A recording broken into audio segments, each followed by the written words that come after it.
नमस्कार, आप देख रहे हैं हिंदू इन्फोपेडिया। आज हम चलेंगे उस देश में जिसे कभी मध्य पूर्व का पेरिस कहा जाता था, लेबनान। जहां कभी संस्कृति, सौंदर्य और सह अस्तित्व के दीप जला करते थे, वही भूमि बाद में लेबनान गृहयुद्ध की आग में झुलस गई।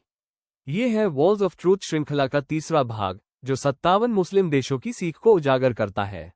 एक समय था जब बैरूत की गलियां पेरिस या जिनेवा जैसी दिखती थीं। पाम वृक्षों से सजी सड़कों पर महिलाएं टहलती, खुले कैफे में विचार विमर्श चलता, और विश्वविद्यालय 3 महाद्वीपों से विद्यार्थियों को आकर्षित करते थे।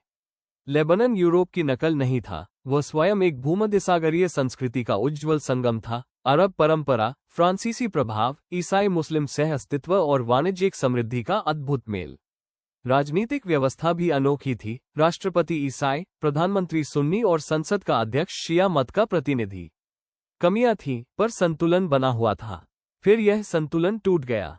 1948, 1967 और विशेषकर 1970 में जॉर्डन से निष्कासित फिलिस्तीनी बड़ी संख्या में लेबनान पहुंचे। 1975 तक लगभग 4 लाख फिलिस्तीनी केवल 3 करोड़ की जनसंख्या वाले देश में बस चुके थे, कुल जनसंख्या का 13%। वे केवल शरणार्थी नहीं थे, बल्कि हथियारबंद संगठन थे, PLO और अन्य गुट, जिनकी अपनी सेना, अपना शासन और अपना लक्ष्य था। दक्षिण लेबनान में उन्होंने राज्य के भीतर राज्य बना लिया, जहां से इसराइल पर हमले किए जाते और लेबनान की सरकार बेबस देखती रहती। शरण शिविर अब स्थायी नगर बन चुके थे, जहां लेबनानी कानून का कोई प्रभाव नहीं था। लेबनान को उन कार्यों की सजा झेलनी पड़ी जो उसने किए ही नहीं थे। 13 अप्रैल 1975 को एक ईसाई संगठन ने फिलिस्तीनियों से भरी बस पर गोली चला दी। यही वो चिंगारी थी जिसने लेबनान गृहयुद्ध की आग भड़का दी।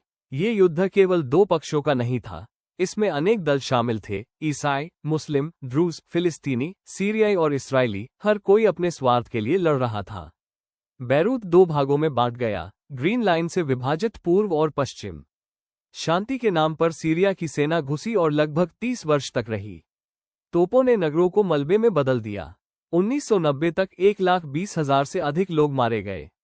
जॉर्डन ने 10 दिन में समस्या सुलझाई, लेबनान ने 15 वर्ष में अपना अस्तित्व खो दिया। 1982 में इस्राएली आक्रमण और PLO के निष्कासन के बाद ईसाई दलों ने सब्रा और शतीला शिविरों में सैकड़ों लोगों की हत्या की। विश्व ने उस घटना की निंदा की, पर किसी ने यह नहीं बताया कि उससे पहले 7 वर्ष तक लेबनान के भीतर सशस्त्र संघर्ष चलता रहा था। ये किसी भी प्रकार का औचित्य नहीं देता, पर यह दिखाता है कि एक छोटा देश बाहरी लड़ाइयों के बोझ तले कैसे टूट गया। युद्ध के अंत तक ईसाई जनसंख्या 60% से घटकर 30% रह गई। ताइफ समझौते ने युद्ध तो समाप्त किया, पर देश की आत्मा बदल दी। सत्ता का झुकाव ईसाई प्रभुत्व से मुस्लिम समानता की ओर हो गया, और इन्हीं राखों से जन्म हुआ हिजबुल्लाह का। 1982 में ईरान और सीरिया के सहयोग से बना ये संगठन शीघ्र ही लेबनान की सेना से अधिक शक्तिशाली हो गया। इसराइल की 2000 में वापसी के बाद भी उसने हथियार नहीं छोड़े। संयुक्त राष्ट्र की सेनाएं केवल दर्शक बनी रहीं। वर्तमान संघर्ष में जब इसराइल ने स्वयं हस्तक्षेप किया, तो उसे दोषी ठहराया गया, उस कार्य के लिए जो लेबनान को करना चाहिए था, जो संयुक्त राष्ट्र को करना था, और जो तथाकथित इस्लामी जगत को रोकना था।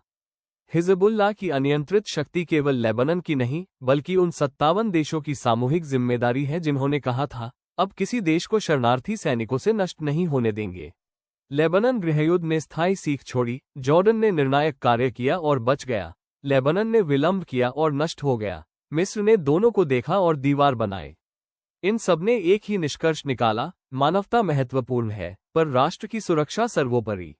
आपका धन्यवाद। यदि यह प्रस्तुति आपको विचारोत्तेजक लगी हो तो चैनल को लाइक करें, साझा करें और सदस्य बनें।